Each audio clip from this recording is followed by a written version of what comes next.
Welcome dear students. आज हम start करेंगे force and laws of motions.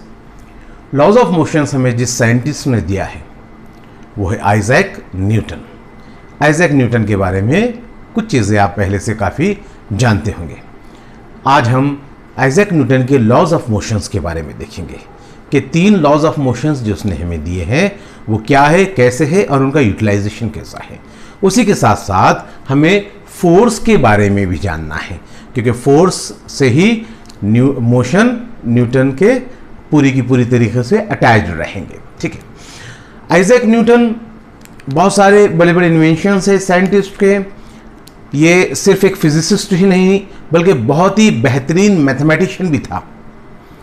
वैसे तो लगभग सभी फिजिसिस्ट मैथमेटिशियन होते ही हैं, मगर आइजैक न्यूटन की खास बात यह थी कि वो बहुत ही बेहतरीन मैथमेटिशियन था।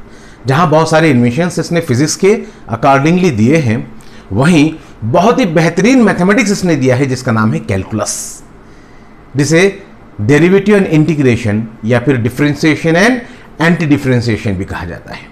11th एंड 12th के सिलेबस को अगर आप देखोगे तो 11th एंड 12th के सिलेबस में बहुत ज़्यादा पार्ट इस डेरिवेटिव एंड इंटीग्रेशन पर, दैट मीन्स कि कैलकुलस पर डिपेंडेंट है।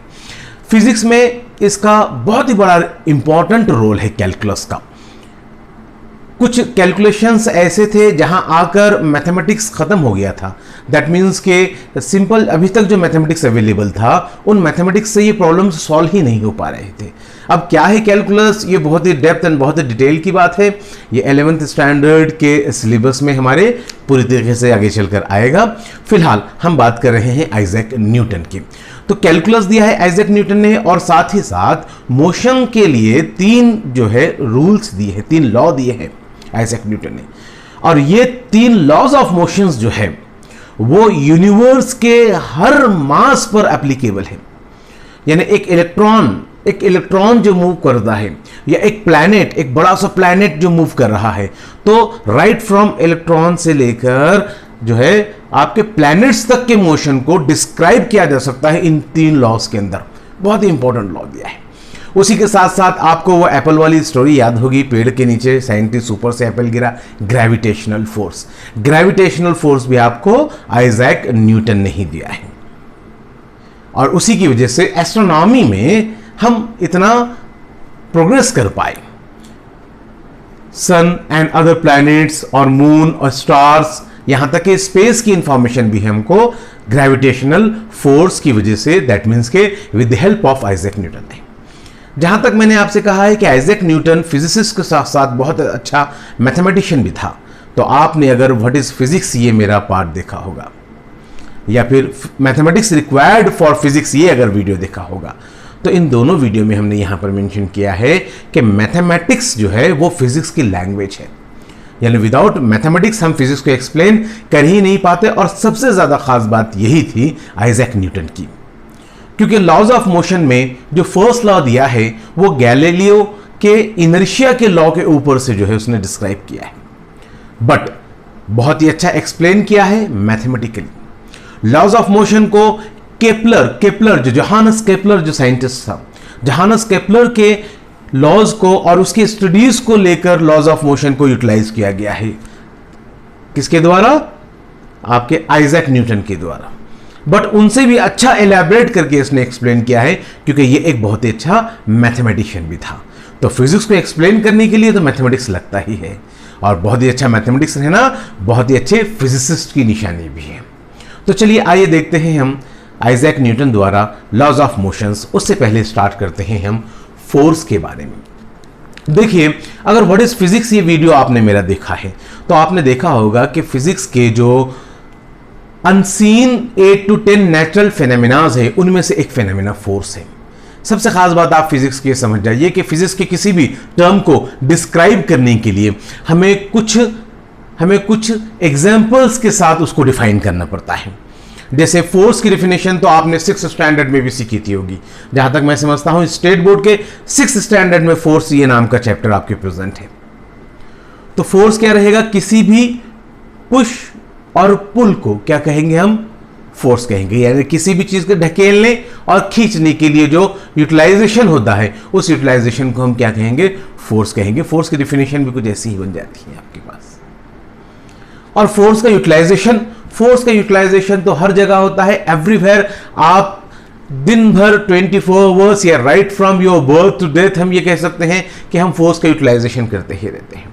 मुझे मार्कर पेन से बोर्ड के ऊपर लिखना है, मुझे फोर्स अप्लाई करना पड़ेगा। कोई आपको डोर ओपन या क्लोज करना है, आपको फोर्स अप्लाई करना पड़ेगा। अगर आपको साइकिलिंग करनी है, आपको फोर्स अप्लाई करना पड़ेगा।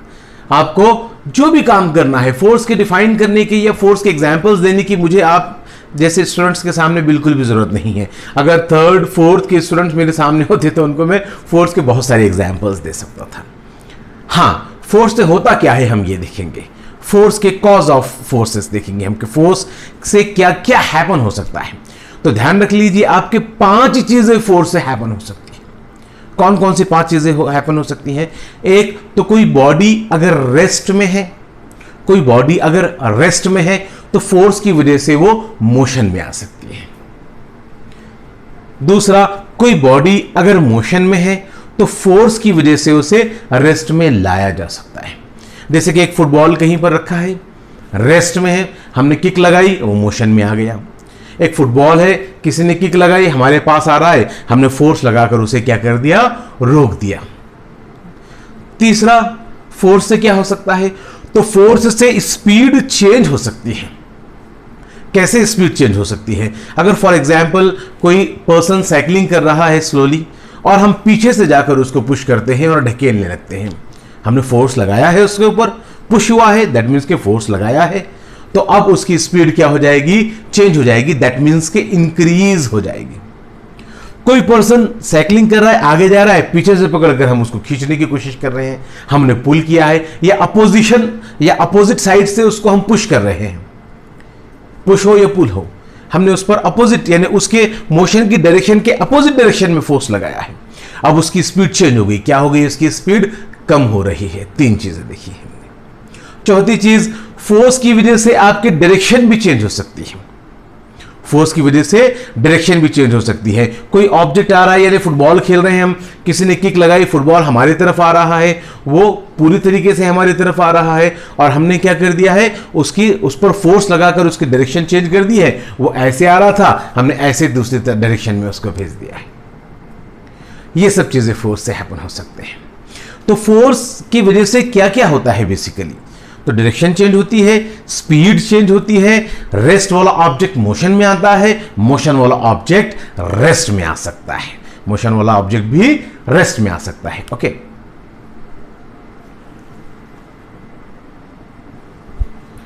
और एक बहुत ही इंपॉर्टेंट चीज हो सकती है फोर्स से किसी ऑब्जेक्ट का शेप भी चेंज किया जा सकता है। जैसे कि फॉर एग्जाम्पल मेरे पास एक स्पंज हो और उसको मैं प्रेस करता हूं तो उसका साइज एंड शेप चेंज हो जाएगा। हम च्युइंगम खा रहे हैं, हमने अपने दांतों के बीच में च्युइंगम रख दिया, हमने उस पर दोनों दांत से फोर्स लगा दिया, उसका शेप चेंज हो गया है। तो फोर्स की वजह से 5th जो एक्शन परफॉर्म होता है वो ये है कि फोर्स की वजह से हम ऑब्जेक्ट्स का शेप एंड साइज भी चेंज कर सकते हैं। अब फोर्स को जहां तक हम देख रहे हैं तो 2 टाइप के आपको फोर्स यहां पर देखना भी इंपॉर्टेंट है। एक है बैलेंस्ड फोर्स और एक है unbalanced force. Balanced force, unbalanced force, 5 जो हमने एक्शन देखे हैं फोर्स के। क्या क्या एक्शन देखे हैं हमने फोर्स के? हमने देखा है कि फोर्स की वजह से जो है मोशन वाला ऑब्जेक्ट जो है किस में आ जाता है, रेस्ट में आ जाता है। फोर्स की वजह से मोशन वाला ऑब्जेक्ट रेस्ट में आ जाता है। हमने देखा है कि फोर्स की वजह से रेस्ट वाला ऑब्जेक्ट मोशन में आ जाता है। ओके, थर्ड हमने देखा है कि फोर्स की वजह से ऑब्जेक्ट की स्पीड चेंज हो जाती है, कम भी हो सकती है, ज्यादा भी हो सकती है, डिपेंड करता है कि फोर्स की डायरेक्शन, मोशन की डायरेक्शन क्या है और फोर्स की डायरेक्शन क्या है।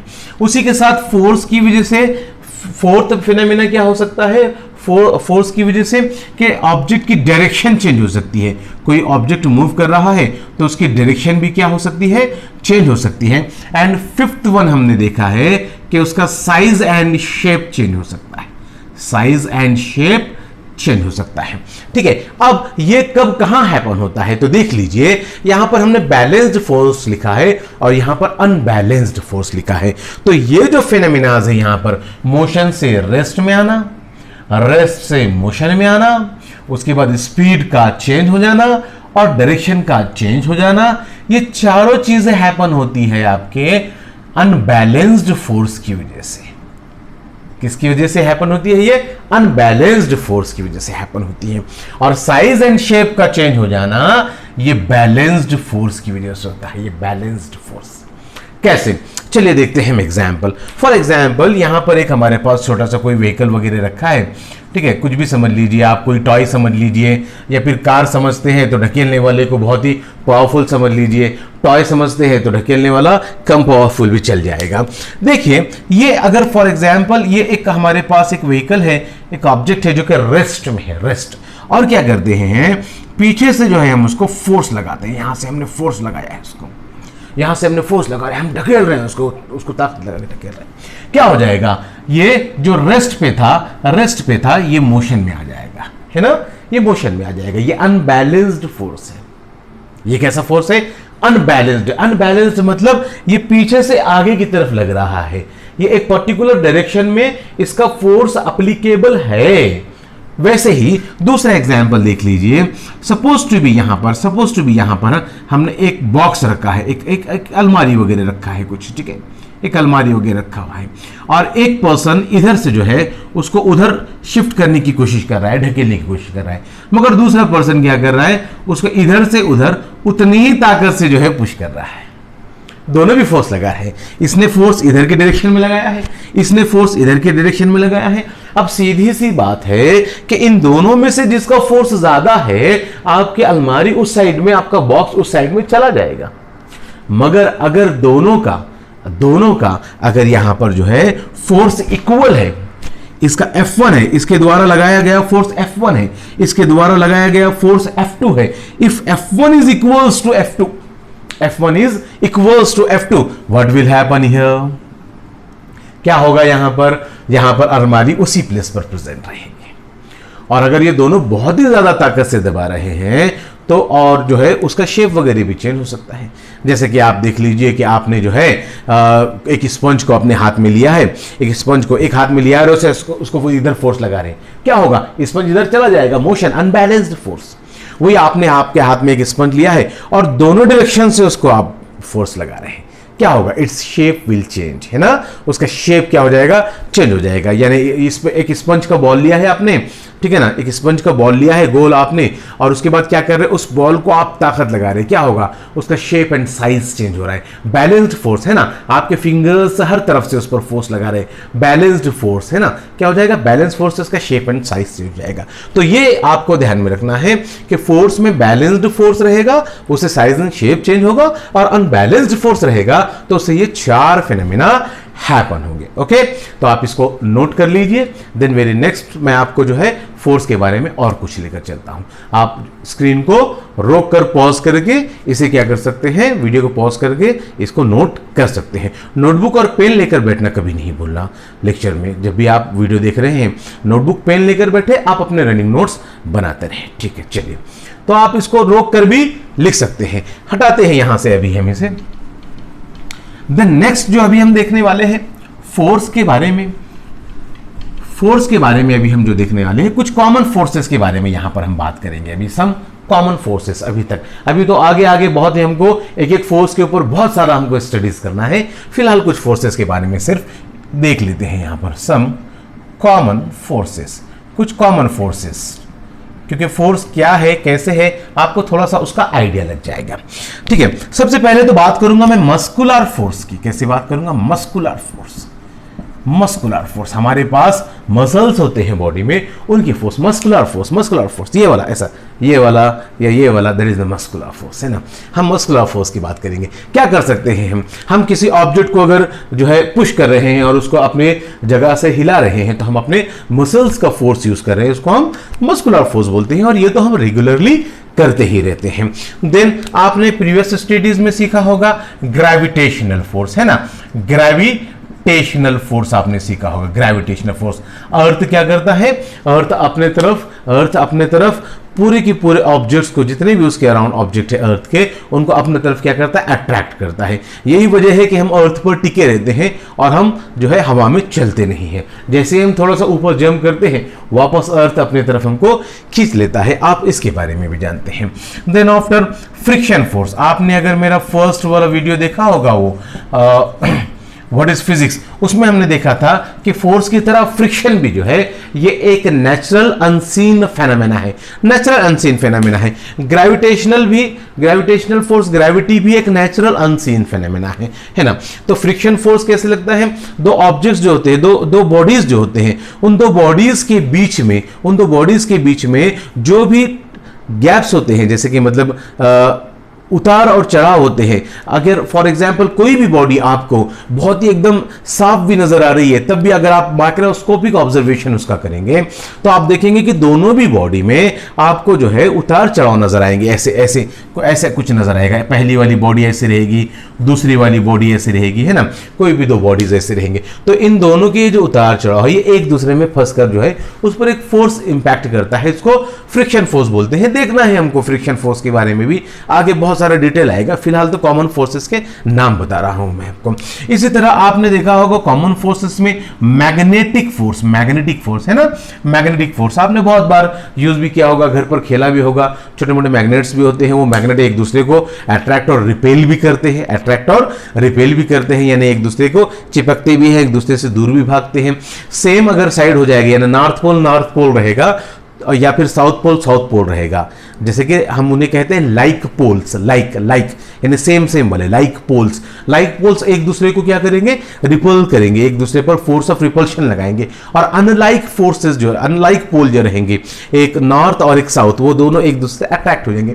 उसके अलावा आपने कोई जो है आयरन वगैरह की कील वगैरह भी ली होगी और उसको जो है मैग्नेट से अट्रैक्ट करके मैग्नेट को चिपका कर देखा होगा। मैग्नेटिक फोर्स भी आप इसके बारे में थोड़ा बहुत जानते हैं। आगे हमको इसके बारे में डिटेल एंड बहुत डिटेल सीखना है, ठीक है।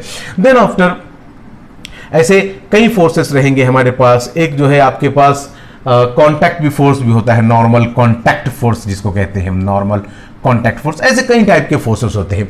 अब इन फोर्सेस की खास बात क्या है, तो ये फोर्सेस को हम फिर से दो पार्ट में क्लासिफाई कर सकते हैं। एक तो इन्हें कह सकते हैं हम कॉन्टैक्ट फोर्सेस, और एक तो कह सकते हैं नॉन कॉन्टैक्ट फोर्सेस। आप बोलेंगे कि सर कॉन्टैक्ट फोर्स का नाम आ गया। नहीं, ये नॉर्मल कॉन्टैक्ट फोर्स है। ये एक टाइप का फोर्स है, क्लासिफिकेशन नहीं है। ये एक टाइप का फोर्स है। तो फिर ये क्लासिफिकेशन क्या है, contact forces and non contact forces. चलिए देखते हैं, मैं बताता हूं आपको कॉन्टैक्ट एंड नॉन कॉन्टैक्ट क्या है।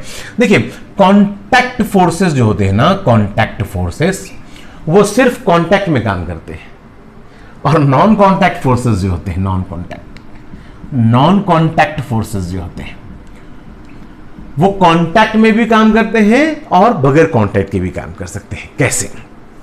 फ्रिक्शन फोर्स है, फ्रिक्शन या मस्कुलर फोर्स है, हमारा मस्कुलर फोर्स है, या फिर फ्रिक्शन फोर्स है, या फिर ये नॉर्मल कॉन्टैक्ट फोर्स है, नॉर्मल कॉन्टैक्ट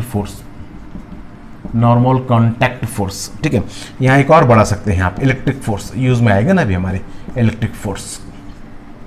अब इन तीन फोर्सेस की अगर हम बात करेंगे, मस्कुलर फोर्स है ना, फ्रिक्शन फोर्स है, नॉर्मल कॉन्टैक्ट फोर्स। तो मस्कुलर फोर्स कब काम करेगा, जबकि बॉडी ऑब्जेक्ट्स के साथ जो है कांटेक्ट में आएगी। अगर मैं आपको अभी आप वीडियो देख रहे हैं, मैं आपको इधर से बोल रहा हूं भिशुम, और आप उधर जाकर गिर रहे हैं ढिशुम, नॉट लाइक दैट। क्या करना पड़ेगा, ये मेरे मसल्स आपके जो है बॉडी पर आकर टच होने पड़ेंगे। अगर टच होगा तब ये फोर्स काम करेगा, अदरवाइज सिर्फ दूर से डिशम बिशम करने से काम होने वाला नहीं है। तो ये कॉन्टैक्ट फोर्स है, ये सिर्फ कॉन्टैक्ट में काम करता है।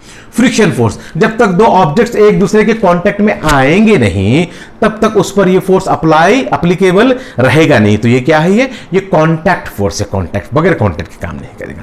नॉर्मल कांटेक्ट फोर्स क्या होता है बेसिकली, मैं आपको समझाता हूं। अगर एक चेयर है, एक चेयर के ऊपर हम बैठे हैं, तो क्या हो रहा है, यह रहा है कि अर्थ हमको अपने तरफ खींच रहा है ना, अर्थ हमको अपने तरफ खींच रहा है। तो क्या हम चेयर तोड़कर या चेयर से नीचे होते होते अर्थ के अंदर घुसते जा रहे हैं? नहीं। क्यों नहीं जा रहे हैं? फोर्स अगर एक ही डायरेक्शन में है, सिर्फ नीचे की तरफ ही है, तो हम तो नीचे की तरफ होते जाना चाहिए, मगर नहीं जा रहे। क्यों नहीं जा रहे? चेयर का जो सरफेस है उसने हमको ऊपर की तरफ जो है एक फोर्स लगाया है, उसको नॉर्मल कांटेक्ट फोर्स बोलते हैं। अभी फिलहाल डेफिनेशंस ले रहे हैं, डेप्थ में जाना है हमको, इनके बहुत डेप्थ में जाना है। फिलहाल आपको ये चीज समझ में आनी है कि इन तीनों के बारे में, ये तीनों फोर्स सिर्फ और सिर्फ उसी समय एप्लीकेबल है, उसी वक्त एप्लीकेबल है जबकि बॉडी कांटेक्ट में है ना, सिर्फ उसी समय एप्लीकेबल है। अब नॉन कांटेक्ट फोर्सेस की बात करेंगे हम। नॉन कांटेक्ट फोर्सेस में हम बात करेंगे ग्रेविटेशनल फोर्स की, मैग्नेटिक फोर्स की एंड इलेक्ट्रिक फोर्स की। इन तीनों की बात करेंगे। सबसे पहले ग्रेविटेशनल फोर्स की बात करेंगे हम। ग्रेविटेशनल फोर्स की बात करेंगे। अब देखिए, मैं एक चीज बताता हूं आपको कि ये जो मार्कर पेन है, ये मार्कर पेन, ठीक है, अगर ये मार्कर पेन मैंने अर्थ के ऊपर रख दिया है, यानी नीचे मैंने रख दिया है, तो क्या होगा? उसको ग्रेविटी नीचे खींच रही है ना, यानी कांटेक्ट हुआ अगर, तो इस पर ग्रेविटी तो काम कर ही रही है। मगर अगर मैंने इसको अर्थ से यानी नीचे से उठाकर यहां इस हाइट पर लेकर आया है, तो क्या अभी ये अर्थ के डायरेक्ट कांटेक्ट में आया है? दैट मीन्स के अर्थ से डायरेक्ट टच में है क्या ये मार्कर पेन? नहीं, मगर फिर भी अभी भी इस पर ग्रेविटी काम कर रही है। इसको अर्थ अपने तरफ नीचे क्या कर रहा है? खींच ही रहा है अर्थ अपने तरफ। आई बात समझ में? खींच रहा है कि नहीं खींच रहा है? ऑफकोर्स खींच रहा है। क्यों? क्योंकि जब मैं छोड़ूंगा तो क्या होगा? ये नीचे चला जाएगा।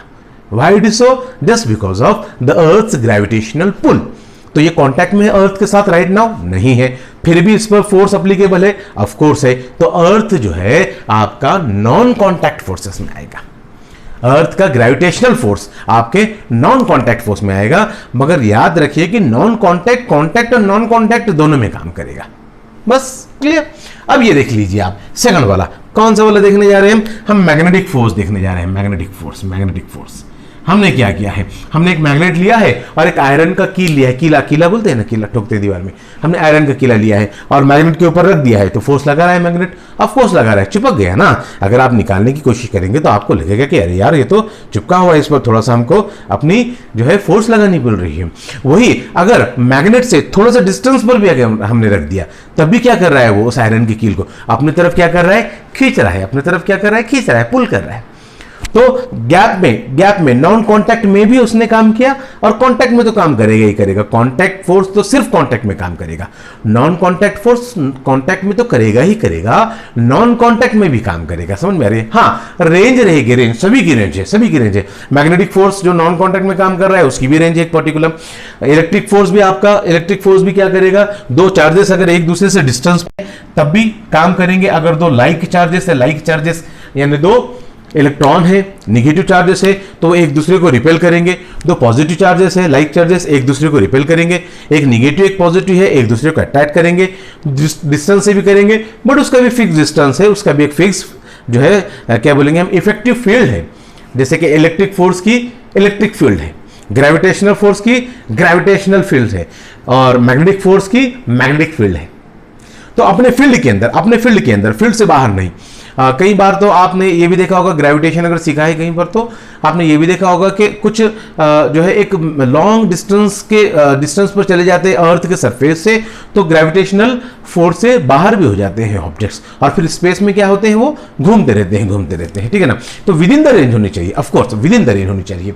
तो हमने देखा है कि ये तीनों हमारे जो है नॉन कॉन्टैक्ट फोर्स है और ये हमारे कॉन्टैक्ट फोर्स है। क्या क्या देखा हमने फोर्स के बारे में? हमने फोर्स के बारे में देखा है कि फोर्स बैलेंस्ड होता है, अनबैलेंस्ड होता है।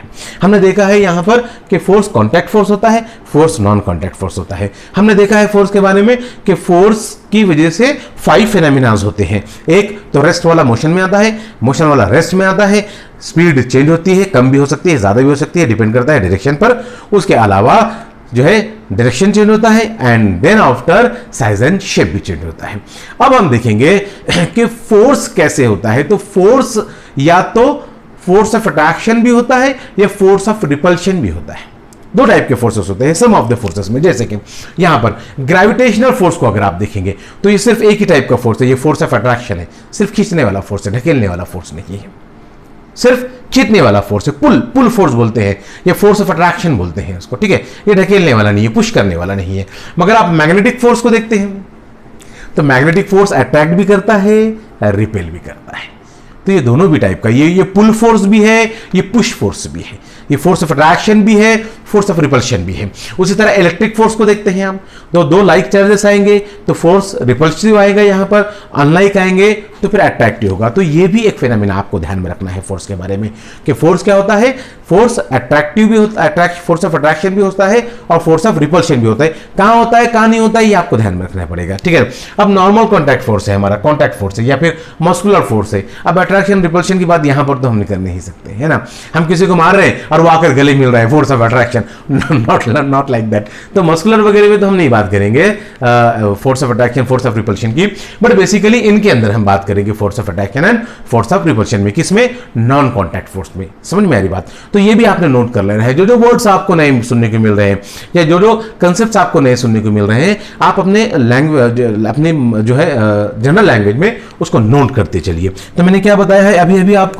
अभी बताया है मैंने आपको कि अट्रैक्टिव फोर्स और साथ ही साथ क्या होता है आपके पास होता है repulsive force. Attractive force, repulsive force कौन है, ये दोनों, magnetic force and electric force, ये दोनों भी अट्रैक्टिव भी है और ये दोनों भी रिपल्सिव भी है। मगर ग्रेविटेशनल फोर्स क्या है, ग्रेविटेशनल फोर्स सिर्फ और सिर्फ अट्रैक्टिव फोर्स है, सिर्फ और सिर्फ अट्रैक्टिव फोर्स है। आई बात समझ में, ठीक है। वीडियो पॉज करके नोट कर लीजिए इसे, और नोट करने के साथ साथ कुछ सेंटेंस आप जरूर अपनी लैंग्वेज में बना लीजिए। क्यों, क्योंकि फोर्स के बारे में अभी फिलहाल मुझे आपसे इतना ही डिस्कस करना है, और नेक्स्ट जो आएंगे अभी हम फोर्स के थोड़ा सा मैथमेटिक्स पर आएंगे, जैसे कि हम नेट फोर्स के बारे में बहुत बात करेंगे, जो बहुत ही इंपॉर्टेंट टॉपिक रहेगा। तो मैं कुछ टाइम देना चाहूंगा आपको कि आप इसको पॉज करके अच्छे से नोट कर लीजिए, और इसको 1-2 मिनट के लिए वापस प्ले करने से पहले रिवाइज जरूर कीजिए, ठीक है। रिवाइज जरूर देख लीजिए मैंने क्या क्या पढ़ाया है, क्योंकि अभी इसके आगे हम थोड़ा सा इंपॉर्टेंट टॉपिक की तरफ जा रहे हैं। तो फोर्स से रिलेटेड 2 और चीजें यहां पर हम सीखेंगे। सबसे पहली चीज मैं आपको जो बतलाना चाह रहा हूं वो है unit of force. Unit of force, unit of force. देखिए, इसी के साथ साथ मैं आपको दूसरा एक कंसेप्ट जो बताऊंगा, जो कि आज के हमारे टॉपिक का सबसे इंपॉर्टेंट कंसेप्ट है, ठीक है। आज के हमारे लेक्चर का सबसे इंपॉर्टेंट टॉपिक है, वो है net force. Actually net force से ही शुरू करना है मुझे, मगर मैंने ये सोचा है कि बहुत ही बेसिक से लेकर चलते हैं आपको, ताकि कोई चीज़ आपसे मिस ना हो, अंडरस्टैंडिंग में आपको कभी कंफ्यूजन ना हो। क्योंकि फिजिक्स को जहां तक आप सीखेंगे स्टार्ट से एंड तक, आप जरूर देखोगे फिजिक्स को कि फिजिक्स पूरा की पूरा ऐसे चेन की तरह होता है। इसमें कोई भी चीज़ ऐसे डायरेक्ट नहीं आती है, कोई भी चीज़ आपके लिए ऑफकोर्स न्यू नहीं आती है। हर कंसेप्ट जो आता है ना, वो प्रीवियस के किसी न किसी कंसेप्ट के साथ अटैच ही होकर आता है। इसलिए लिंक्ड कभी भी सीखना, तो हम वो कंसेप्ट को मिस नहीं करते हैं। यूनिट ऑफ फोर्स, यूनिट किसको कहते हैं, मैं आपको सजेस्ट करूंगा कि यूनिट एंड मेजरमेंट्स करके मेरा एक वीडियो है जो है इसी चैनल पर, आप देख लीजिए एक बार उसको, ठीक है ना। तो आपको थोड़ा सा ज़्यादा डिटेल मालूम हो जाएगा। फिलहाल मैं थोड़ा सा आपको यहाँ पर हाईलाइट कर दूँ कि फिजिकल क्वांटिटीज जो होते हैं, फिजिकल क्वांटिटीज यानी ऐसे क्वांटिटीज जिन्हें हम मेजर कर सकते हैं फिजिक्स के अकॉर्डिंगली, जैसे कि लेंथ, मास, है ना। उसके बाद जो है हम वॉल्यूम वगैरह ये सब जो मेजर करते हैं, टाइम हम मेजर करते हैं, इन सबको हम फिजिकल क्वांटिटीज कहते हैं, ठीक है। अब फिजिकल क्वांटिटी जब मेजर करते हैं तो मैंने मेजर कर लिया, जैसे कि मैंने किसी का मास मेजर कर लिया है, मैंने बोला कि इसका मास 50 है, तो 50 क्या, 50 लीटर है मास, नहीं हो सकता है। आप दूध की दुकान पर गए, उसको बोल रहे हैं कि हमको जो है 3 kg मिल्क दे देना। वैसे kg में मिलता है, मगर हमारे पास यहाँ पर यूजुअल जो है नहीं है वो, इसलिए मैंने आपको उसका एग्जांपल दिया है। अगर आप कहते हैं कि 3 kg दे दे, तो वो थोड़ा सा डिफिकल्ट है, आप उसको 3 लीटर यूज़ करना चाहिए। डिस्टेंस बता रहे हैं आप, डिस्टेंस, जैसे कि फॉर एग्जाम्पल आप बोलेंगे नहीं सर लेक्चर के लिए जो है हम इतने दूर नहीं आएंगे, आप पूरे की पूरे जो है लेक्चर्स यूट्यूब पर ही चढ़ा दीजिए। कितनी दूर नहीं आएंगे सर, मेरा घर आपके इंस्टीट्यूशन से जो है 2 किलो दूर है। What does it mean by 2 kilo? नहीं चलेगा, 2 किलोमीटर दूर है, 2 किलोग्राम नहीं है। तो ये किलोग्राम और मीटर जो यूज कर रहे हैं ना, इसको हम यूनिट कहते हैं। इसको क्या कहते हैं हम? यूनिट कहते हैं। यूनिट एंड मेजरमेंट वाला आप मेरा वीडियो देख लीजिए, आपको डिटेल समझ में आ जाएगा उसके बारे में, ठीक है। तो फिजिकल क्वांटिटी को जब हम मेजर करते हैं ना, तो न्यूमेरिकल वैल्यू जो होता है, न्यूमेरिकल वैल्यू के बाद हम क्या करते हैं, उसको एक यूनिट लगाते हैं, ठीक है ना।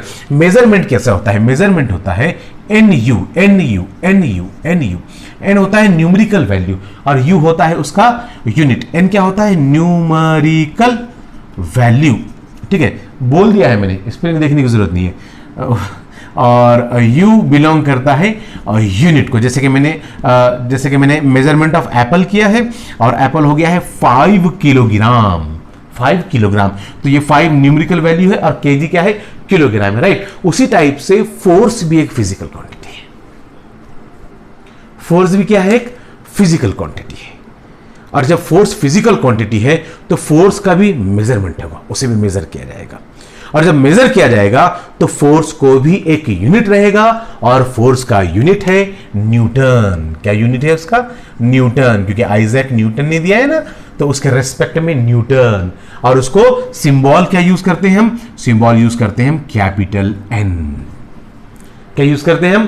Capital N. तो देयरफॉर यहां पर आप बात समझ जाइए कि अगर मैंने किसी एक ऑब्जेक्ट पर देखा है कि एक आदमी फोर्स लगा रहा है और मैंने इसको मेजर कर लिया है, तो मैं कैसे लिखूंगा? मैं लिखूंगा कि ये आदमी इस पर जो फोर्स लगा रहा है वो फोर्स है 10 न्यूटन का, 10 न्यूटन का फोर्स लगा रहा है। तो ये क्या है? उसका यूनिट है 10 न्यूटन। अब जो फिजिकल क्वांटिटी होती है हमारी, जिसको हम मेजर करते हैं, जैसे कि फोर्स, टाइम, मास, ठीक है ना, लेंथ, तो ये भी दो टाइप की होती है। एक होती है स्केलर फिजिकल क्वांटिटी, एक होती है वेक्टर फिजिकल क्वांटिटी। थोड़ा सा आगे जा रहे हैं हम, इंपॉर्टेंट है हमारे लिए। एक होता है स्केलर फिजिकल क्वांटिटी और एक होता है vector physical quantity. Scalar physical quantity क्या होता है? स्केलर फिजिकल क्वांटिटी होता है NU, numerical value and unit. तो फिर वेक्टर फिजिकल क्वांटिटी क्या होता है? वेक्टर फिजिकल क्वांटिटी होता है NU as well as direction. Direction का इंपॉर्टेंट होता है कि नहीं होता है? डायरेक्शन का इंपॉर्टेंट हर जगह नहीं होता है, डायरेक्शन का इंपॉर्टेंट, मगर कुछ कुछ जगह पर डायरेक्शन का इंपॉर्टेंट होता है। जैसे कि फॉर एग्जांपल आप 200 मीटर की एक रनिंग कर रहे हैं, 200 मीटर की, तो कैलकुलेशन तो हो गया ना, 200 मीटर, बट एंड पॉइंट का है? एंड पॉइंट सामने है, सामने उधर साइड है, उधर साइड। तो आपको किधर भागना है? इधर राइट में नहीं। अगर आप डायरेक्शन चेंज करके भागोगे तो आपका रिजल्टेंट आएगा 0। आप सबसे तेज भागे, एक पर्सन है जो उस एंड पॉइंट पर गया 200 मीटर डिस्टेंस पर, उससे कम टाइम में आप इधर 300 मीटर भाग गए, मगर फिर भी आप क्या हो गया? हार गए, क्योंकि डायरेक्शन चेंज कर दी।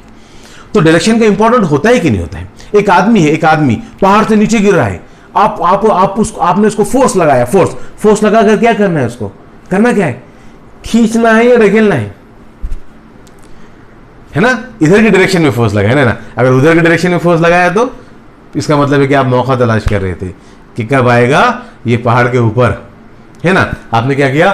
फोर्स लगा दिया। और आपने क्या किया? फोर्स लगा दिया। जमीन आसमान का डिफरेंस है इन दोनों में।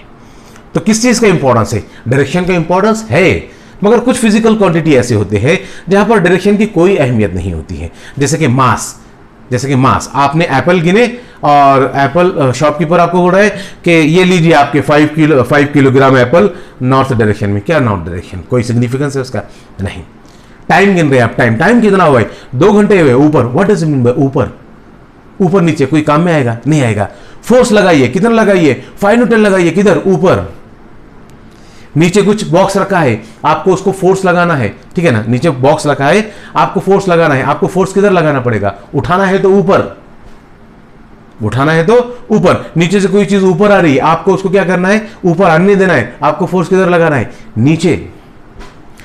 आपको एक बॉल है आपके हाथ में, और जो है लेफ्ट हैंड साइड स्टैंप है, ठीक है। आप इधर खड़े हैं, ऐसे आप प्लेयर हैं, किसी ने जो है बैट से बॉल को हिट किया है, बॉल आपके हाथ में आया है, स्टैंप किधर है? इधर। आप किधर फेंकेंगे?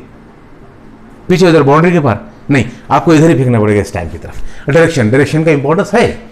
तो कुछ फिजिकल क्वांटिटीज है जहां पर डायरेक्शन का सिग्निफिकेंस है, उन्हीं में से एक है फोर्स।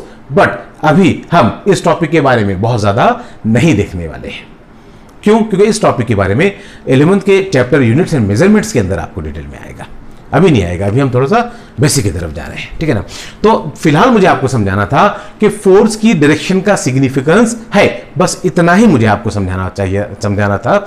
और साथ ही साथ मुझे ये बताना था कि फोर्स का यूनिट होता है न्यूटन, जिसे हम कैपिटल एन से लिखते हैं।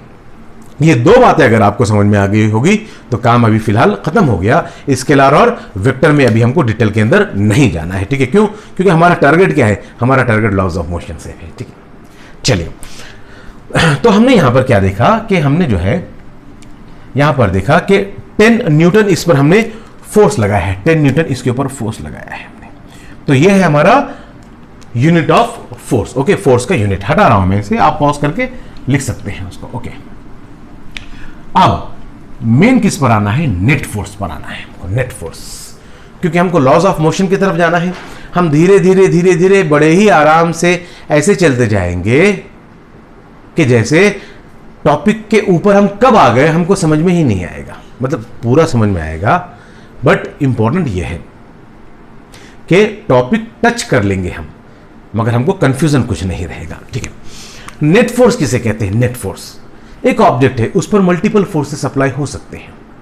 अब जब मल्टीपल फोर्सेस अप्लाई रहेंगे तब हमको फाइनली देखना पड़ेगा कि फोर्स कहां कितना अप्लाइड है। फाइनली उसको हम नेट फोर्स बोलते हैं। कैसे? चलिए देखते हैं हम एग्जांपल के साथ। मैं कुछ एग्जांपल आपको बताऊंगा और इसके कई एग्जांपल्स आप घर पे प्रैक्टिस में करना, कई एग्जांपल्स करना। देखिए, एक ऑब्जेक्ट है यहां पर, एक ऑब्जेक्ट है हमारे पास। ओके, एक ऑब्जेक्ट है यहां पर हमारे पास, एक बॉक्स रखा हुआ है, कुछ सामान वामान है इसके अंदर, ठीक है।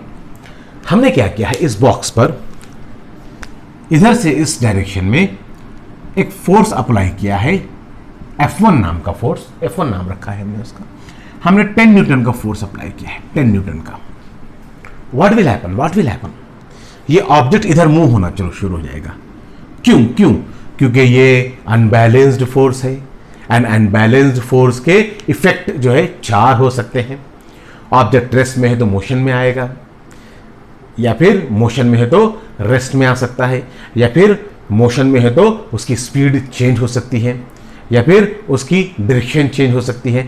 ये चारों फिनोमेना हो सकते हैं। अच्छा, अब नेक्स्ट मैंने क्या किया है, नेक्स्ट मैंने इस साइड से भी उसको एक फोर्स लगा दिया है, और ये वाला फोर्स है 20 न्यूटन का, 20 न्यूटन का, 20 न्यूटन का। किधर का डायरेक्शन? इधर की।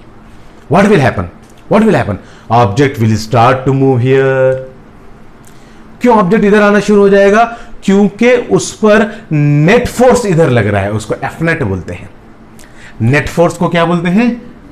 एफ नेट बोलते हैं, F net, F net, force net. कैसे गिनते हैं आप गिनते हैं force net is equals to force 1 plus force 2, और जबकि फोर्स 2 की डायरेक्शन फोर्स 1 किधर जा रहा है? राइट साइड जा रहा है, मतलब उसको हम पॉजिटिव कंसीडर करते हैं ना। फोर्स 2 किधर जा रहा है? निगेटिव साइड जा रहा है ना, निगेटिव। हम लेफ्ट साइड को निगेटिव कंसीडर करते हैं, तो हम लिख देंगे कि F1 plus F2 that is minus F2, negative वाला। तो क्या हो जाएगा? F1 का फोर्स लिख लीजिए 10, F2 का फोर्स लिख दीजिए -20, फाइनली 10 - 20 इज इक्वल्स टू -10 क्या -10 क्या? -10 न्यूटन। ये आ गया है आपका एफ नेट। अब इस एफ नेट के हिसाब से डिसाइड होगा कि ऑब्जेक्ट किधर चला। एफ नेट के हिसाब से डिसाइड होगा कि ये ऑब्जेक्ट के साथ क्या हो रहा है। तो कई एग्जांपल्स देख सकते हैं हम इस तरह के, कई एग्जांपल्स देख सकते हैं।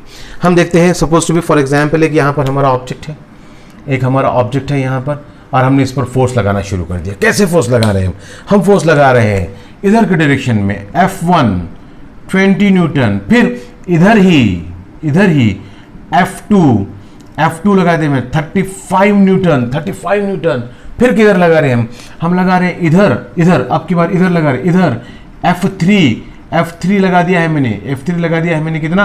15 न्यूटन। What will happen? इसके साथ क्या होने वाला है? चलिए देखते हैं हम कैसे देखते हैं।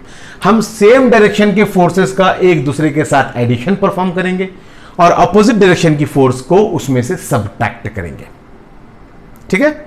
चलिए अब डायरेक्ट बताता हूं मैं आपको।